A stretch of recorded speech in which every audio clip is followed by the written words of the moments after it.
Now, me and Richard and I decided to do a little consensus top 10 mock draft. So I'm just going to throw those out at you real quick. If you got any Yep. witty remarks, you can go for that. So our mock is as follows. Number 1, Shane Wright. Number 2, Uri Slavkovsky. Number 3, Logan Mm-hmm. Cooley. Nemec goes number 4. Kemmel Uh-huh. goes number 5. Connor Geeky at 6. He said it's Savoy. Yes. Is that his name? Matthew Savoy. Yep. Matthew Savoy at 7, Cutter Gauthier at 8, Yurchek at 9, and your boy Nazar at number Mm-hmm. 10. That's just kind of our mock. I know you think Nazar is not gonna keep dropping. You thought he was gonna shoot up a little bit, but that would Mm-hmm. still be phenomenal value pick. Where I'm coming at this from is the Coyotes. They pick top 3. Even if we eliminate Montreal real quick, if they make that Chikrin trade on draft day, you get, let's just call it 18. You get your 18th pick. And I think Carolina's pick will be higher than Colorado's, even though I have Colorado getting eliminated in the second round. But you take whichever one is higher, and the Coyotes could realistically get back within the top 10. And depending on, there's one, your check was the one you had your eye on that because of an Yes. injury might So- fall. They can get another defenseman. They can get up and try to get like a Geeky or a Gauthier, depending on how high they can get back up. It makes Yeah. sense. Yeah, I was going to say, so the reason why I think Juracek's going to fall is that he received an injury at the, I believe it was the World Juniors tournament. I always mess up the tournament names. I just know it was the tournament in Europe. He received it in like the first period or second period of the first game. So I think that his stock will fall a little bit. I think that he is still a very nice, very, very nice defenseman. The other guy who is another defenseman is Simon Nemec. I think that Seattle would be crazy not to pick him at 4. I think that he's not going to be available. I have Nemec being the best defenseman in this draft. I think Juracek is a great consolation prize. So if you look at all of that, it makes perfect sense why the Coyotes, again, and just to put it even further into context, you might not believe this just by me saying it. If they trade those 2 first-round picks, including the one they would get in that hypothetical Chikrin trade, they'd still have 3 firsts this year. Just to put it into context, just how many assets this team has and just what they could do with it if they decide to. If they don't have a dance partner, then you know what? This is all just speculation. But if they can get some of this done, realistically speaking, they can get another top 8 prospect. We wanted to go top 10 just to kind of show you what we think. But worst case scenario, if Nazar keeps dropping, they could try to turn that 18 into 12 or 13, wherever they think Nazar is going to be, and go grab him there. Now, here's the reason why we seem so dismissive of first overall picks. We have a list from 2007 of the first overall, and I'm going to read it off, and then I'm going to hand the floor to Richard after every pick, and we're going to try to show you it's a more recent phenomenon that first overall picks are either taking longer to develop or I don't want to say misdrafted. I feel like that's a very salacious way to say it, but definitely Not reaching their potential, I think, is the best way to say it. That's the best way to say It's it. So we'll start great, with... Oh, sorry. great asset, just doesn't reach their potential. So 2007, we're going to start, since that would have been the first draft I was a fan for. Patrick Kane out of Chicago. Oh, hit. I think we can all agree there. 2008, Steven Stamkos. You know, I think he's had a fine career. I think back-to-back Stanley Cups, it's just fine. 2009, Toronto boy, John Tavares from New York. I'm going to call that a hit. He had his best years in New York, and I think he actually helped carry that franchise a lot. And then as soon as he left, they carried themselves. So how much did he actually carry them is what I'm thinking after that.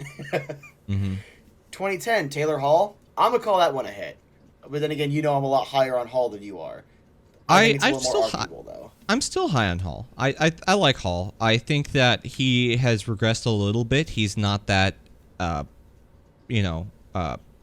regular season MVP that he was in New Jersey. But I still like him as a first overall pick, and he was very serviceable in Edmonton. I remember he was very dangerous in Edmonton. I'd say that he's pretty safe in that draft. And, like, who else is in that draft? Maybe Tyler Seguin? It's like a 1A, 1B kind of thing. I think Hall was the right pick at first overall. And so far, the only Coyotes player who wasn't drafted by the Coyotes, but the only Coyotes player that was a first overall. 2011, Ryan Nugent Hopkins.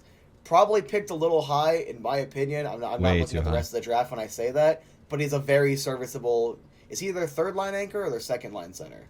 I think he's their third I don't know though. Like that team is such a mystery to me because technically, if you were ideal, you'd have McDavid, Draisaitl, Nugent, Hopkins down the middle, and then you'd actually put good players on the wings. But they don't do that. They put McDavid and Draisaitl together and just go maximum offense. Split them, they put them back, and they split them, and they put them back. Yeah, but ideally, Nugent Hopkins would be a third line center. But for a first overall pick, like that is rough. I'm just gonna name a guy two picks below that. Jonathan Huberdeau. Just saying, gun to your head. All right, let's just say it's a penalty shot. Game 7, game is tied. Who do you want taking that shot? Nuge or Huberdeau? Huberdeau. The fact there wasn't even a thought there. I know it's a really weird thing to bring up, but I'm just talking about that first overall pick to me should be at least an elite player, if not franchise level player, and then if you're really lucky, a generational talent. But those only come around a couple times every generation. Sid the Kid, Ovechkin. Yes, Richard. I have a brain blast. Ready for this? Yes, got you. Right, Nugent Hopkins, center. Right, not as skilled, but very good. Nugent Hopkins. First overall pick. Shane Wright. Not as skilled, but very good. Third in this 2011 draft, Jonathan Huberdeau. Very skilled, very fast. Not as big. Third overall pick, potentially. Logan Cooley.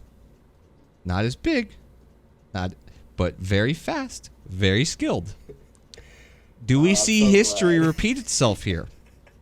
I'm just saying.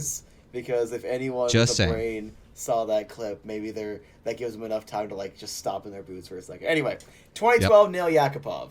Nothing against the guy. That's not a hit. Womp womp. Nathan McKinnon, 2013. Hold on. Before, I have a bone to pick. Nail Yakupov.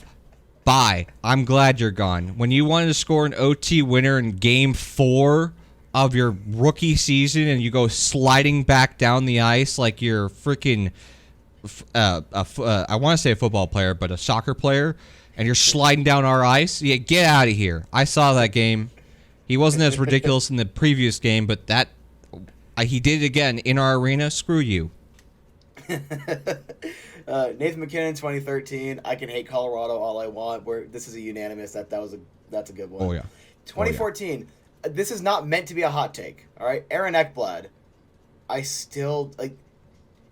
I think we agree he's not first overall material, but he's still a very, very, very good player.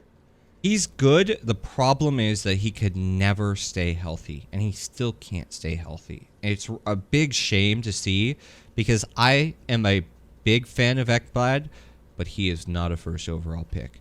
When you talk about who's taken at number 3, a little guy named Leon Draisaitl. Yeah. Now, granted, there's a lot to say with Draisaitl playing with talent with McDavid. But at the same time, you had already drafted Sasha Barkov. Could you imagine Sasha Barkov with the big physical body of Leon Draisaitl? The next 2 years, 2015, 2016, Mick Jesus and Austin Matthews, we have no complaints there. So yes. I think up to this point, you had Ekblad, we don't think was first overall material, but very good. Ryan Nugent Hopkins, not first overall material, but very good. Yakupov, bust. Out of the first, that's damn near 10 players we've mentioned, 7 of them have hit. 7 of those really good. Yep. Now we get into the modern phenomenon. 2017 on. Nico Hischier in 2017. I think he's a very good player. Not first. Not a first overall pick. Not first overall. Also, it didn't take him a couple of years to finally, almost everyone else on this list that hit, and even Ekblad, he was immediately good. Hischier, didn't take him a couple of years to really kind of get his stride? Yes, it took Hischier quite a few strides, and on top of that, I don't know if he's ever going to realize that potential that he had going into that draft. I'm glad New Jersey took Hischier over Nolan Patrick. That was a big red flag that everybody saw because Nolan Patrick was projected to go first. But as that draft got closer, it was flipping back and forth because Nolan Patrick could not stay healthy. and he still cannot stay healthy. So good on New Jersey to take the better asset of those two that the census was saying. But even still, you got names like Elias Pettersson in Vancouver. You got I don't know, this little kid named Cale Makar at 4. You got Nick Suzuki in that draft. Robert Thomas was a late one at 20th, right? And a little guy that I'm high on, I love this kid a lot, and that is Jason Robertson of Dallas, taking the second round pick.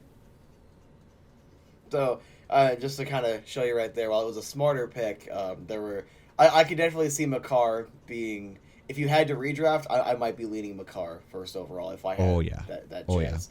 Yeah. Next year, 2018, Rasmus Dahlin at Buffalo. Can we just call that one? That's hard. That's so hard. So it is younger. So let's wait a couple years, right, before we start labeling stuff. But man, Svechnikov is looking real good. You have Quintinius Hughes out there, who, stud. As much knock as he gets defensively, he can put up points offensively. Kachuk's out there too, and in that draft.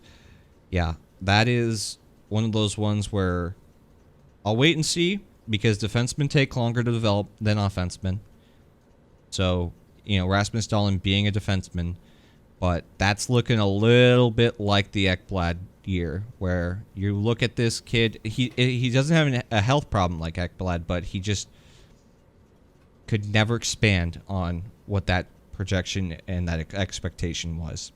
Just to break in here real quick, he's number 2 of the only 3 defensemen we're going to talk about today.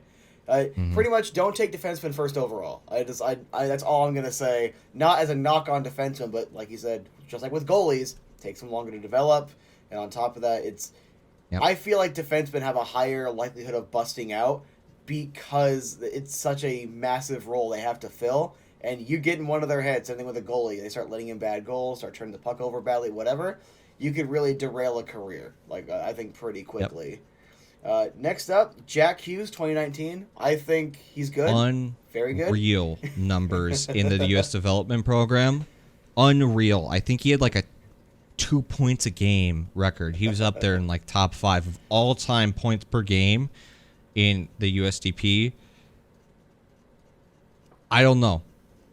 He looked better this year, but man, it has been a slow grind for Jack Hughes to become that all-star, that superstar that you want at first overall. Like I said, I still think he's very good, but yeah, I feel like first overall, almost everyone else we talked about before 2017, near immediately, if not immediately, made an impact. I feel like Jack Hughes didn't do that his first year. I think he had I'm going to say good first year, but my expectations for prospects apparently is so much different than everyone else's expectation. Dylan Strome, just to throw that one out there. So, I kind of get that. 2020, Alexis Lafreniere going to New York. See, this is a problem. I don't know if Alexis Lafreniere is a bust. He has not looked good in the Rangers system. Timmy Stützle has looked really good in Ottawa. I really like Stützle's game. That's a rough one, because this has been a franchise time and time again that has been constantly yelled at for failing to develop players in New York Rangers. They constantly fail to develop. And is it a failure in the system, or is it a failure in the player? I don't know. I liked Lafreniere going into that draft. He was from the QMJHL, which is a little bit of a red flag to me, because the QMJHL is all offense. They play 0 defense. So those numbers can be skewed pretty badly in the QMJHL, so you got to take them with a grain of salt in their draft year. But, man, he's a big body. He's got that NHL presence that you want to see. He just has not put up the points that you'd expect from a first overall pick. And then finally, last year, Owen Power, who, I'm going to go ahead and close the book, literally closing the book here. Yep. He's going back to college. From what I can tell, he had a very good college year this season, excuse me. It's way too early to tell for him. Even for Lafreniere, it's still a little too early to say if he is a bust. But when you're talking about first overall pick, you want, realistically, within the first couple of years, you to be an elevating type player. And I think that is at least fair to look at the organization for. So I think Owen Power, it's literally too early to tell. He hasn't even had his rookie season in the NHL yet.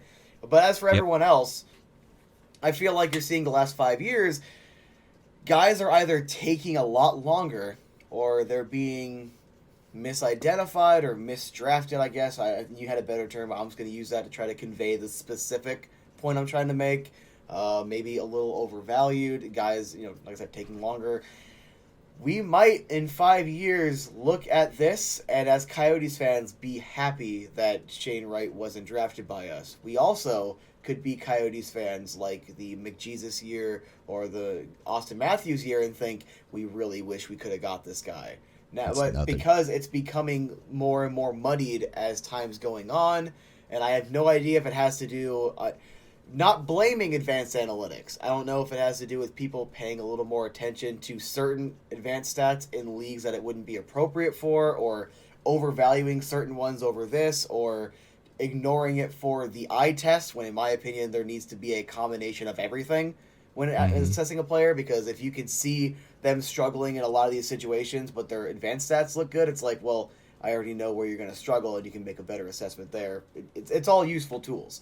Now, I have no idea if it's because we're in the advanced stats era, but we're getting to the first overall pick is simply not a given, and it's never been a given. But for a few years there, by that I mean close to a decade, it was almost a given you were going to get your franchise player at first overall, and now it's, I like Jack Hughes. I don't know if he's New Jersey's franchise. He might be.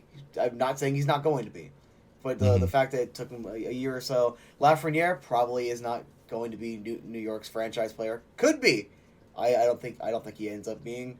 Dahlin could be Buffalo's franchise player. I don't think he does. Same thing with Heischer. Not to drone on too long. It's just we might look back on this and be happy. Could be.